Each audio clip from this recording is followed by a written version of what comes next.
The day is almost here. UFC 322 is upon us, and we have to break down the extremely high level Della Maddalena versus Islam Makhachev fight. I already talked about the stylistic matchup JDM presents to Islam Makhachev, and I'll pull from that video, but I'll mostly be talking about the fight more broadly in this video and talk about the keys to victory for both fighters and, in my opinion, how this fight will play out. So, okay. First, getting straight into it, we need to talk about size. Even though it's Islam Makhachev's debut at welterweight, he's physically looking legit at 170. Whenever fighters move up, everyone points to the fighter moving up being undersized and the guy that they're fighting having the size advantage, but I don't think that's going to be the case here. Islam is on that creatine now and has put on some good weight.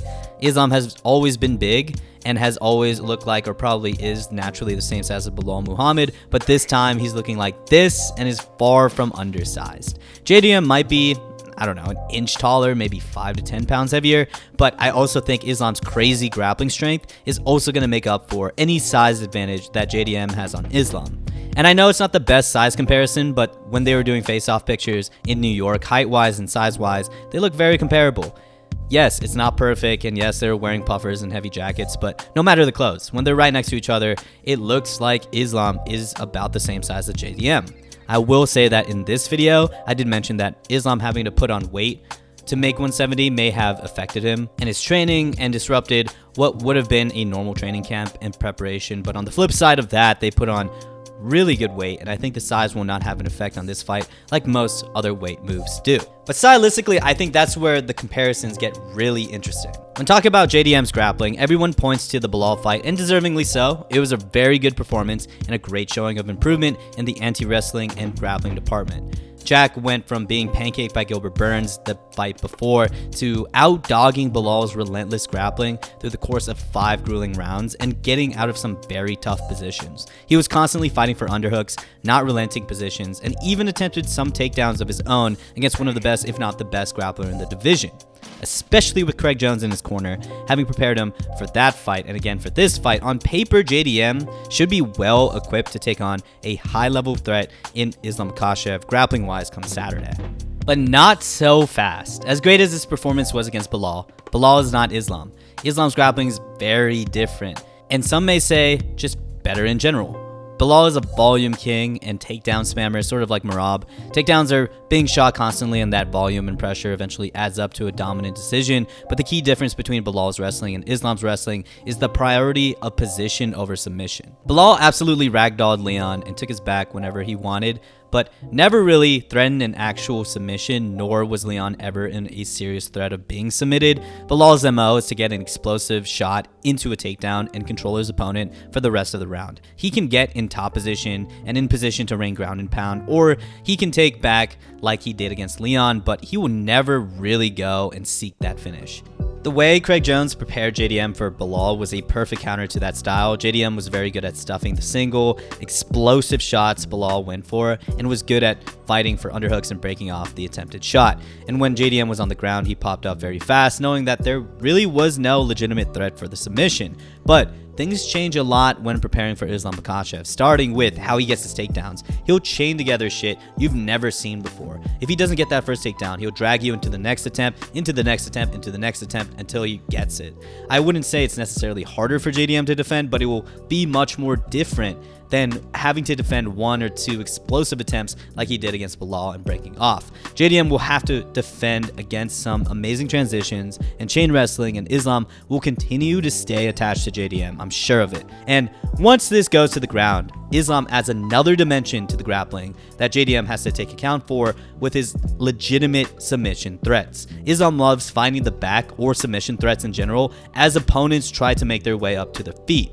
Those windows in which his opponents transition to their knees to try to get a base to get back up is when Islam is one step ahead of them. He loves doing this drag to take his opponents to the ground, and when his opponents try to get their base, he sneaks in the leg between his opponent and the fence to eventually get their back. Or look at this sequence against Dustin in the first. As Dustin tries to use his arms to get back up, Islam threatens the Kimura. Dustin fights the Kimura by turning in, which leads to Islam taking the back and now threatening a rear naked choke.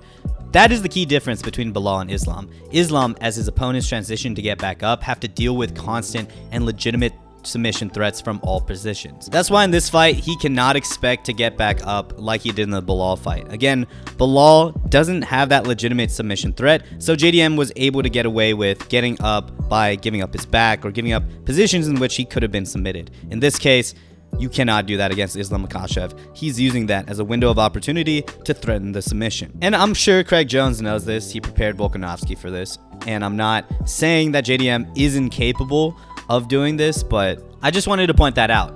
That just because he dealt with Bilal doesn't necessarily mean he can expect to do the same against Islam. He will have to deal with a lot of clinch work, and once this gets on the ground, a lot of submission threats during transitions. And speaking of the clinch and closing the distance, I think this is where much of the fight is going to stay striking-wise. The Khabib camp already saw what happens when you try to box with JDM for too long. He'll pick you apart, hit and not get hit, and keep you at the end of his punches and strikes. Bilal fell in love with his boxing in this fight and wanted to prove that he could strike with the best, and that really cost him that fight. He abandoned the Khabib game plan and went to war to ultimately lose. So what do you think Khabib has Islam doing in one of the biggest fights of his career, if not the biggest? Shit, Islam was making his fight against Dustin very, very close when he stood there and traded with Dustin, giving him the openings in boxing range to land damaging shots and even cut him. It wasn't until Islam went back to the takedowns that we saw Islam finally get the submission. I think we're going to see Khabib and Islam take a page out of Hamzat's game plan against Dricus du Plessis and not even see Islam fight at striking range, at least for not too long. He's going to box and kick a little to close distance and really test JDM's grappling all night. JDM, of course, is going to fight for underhooks and fight a lot in the clinch to stay upright, so I think a lot of the striking is going to be more so knees, elbows, and dirty boxing, and the times we're going to see JDM's beautiful boxing at distance is going to be far and few between. He's definitely going to get those windows in which he's going to let his hands go and maybe even find a couple big moments, but when Khabib screams at Islam to go for the takedown, he will literally shoot on command, unlike Bilal in their fight. So just to recap, the keys to victory for both guys, starting with JDM, is defending those legitimate submission attempts. Yes, he defended takedowns really well against Bilal Muhammad, but Islam Makhachev's grappling is very different in that he will try to get off very scary submission attempts as a fighter is transitioning back up to their feet. I think another thing too is just knowing that Islam is going to have that forward pressure early. So being prepared for the forward pressure and using lateral movement to keep this in the middle of the octagon. And then number 3 is establishing your own offense. Being the aggressor so that not only will you stop Islam Makhachev from moving forward and you clash with him in the middle, but also it's going to be very hard for him to shoot a takedown if you're moving forward. And then for Islam Makhachev, I think number 1 is just staying on the gas grappling wise. They already seen what JDM could do boxing wise and when you let off the gas, so he cannot strike with JDM for far too long. I think additionally, he has to make the striking very dirty. He's going to find himself in a lot of situations where JDM defends multiple takedowns and multiple transitions, so he's going to be in this range. So that's when the knees, the elbows, the dirty boxing comes into play. And I think this is where Islam Makhachev will find a lot of damage, striking-wise. And then finally, this is more of a mentality thing, but Islam Makhachev cannot underestimate JDM's grappling. Obviously, after the Bilal fight, he's shown that not only can he strike well, but he can actually grapple and not only defend takedowns, but really be comfortable within these grappling situations. So how do I think this fight is going to play out? I think the early rounds, Islam Makhachev will try to test JDM's grappling. JDM will pretty much hold up. I think within the middle rounds, maybe they'll start to trade a little bit. Maybe JDM will start to pop off a couple big shots, and this is where Khabib will remind Islam of the game plan. And I think overall, this fight is going to go to decision, and I'd honestly favor Islam Makhachev. He's going to suffocate JDM, and even if he doesn't get the submission or really good damage off, I think because of his suffocating presence in the grappling department, it's going to prevent JDM from landing any damaging shots. He's going to get on the inside, land some good knees and good elbows, and enough to get the decision. JDM will probably hurt him a couple times in those small windows he can, but I think Islam Makhachev overall will just be too much for JDM. Anyways, what do you guys think about Islam Makhachev versus JDM? Who's going to win? I'm super hyped for tomorrow, and I think we're going to see a very high-level matchup and hopefully an all-time war between two high-level guys, but I think I'm leaning towards Islam Makhachev. Though I like to hear your guys' thoughts, of course, on this super close fight, and Again, thank you guys for always supporting, and I'll see you in the next one. Peace.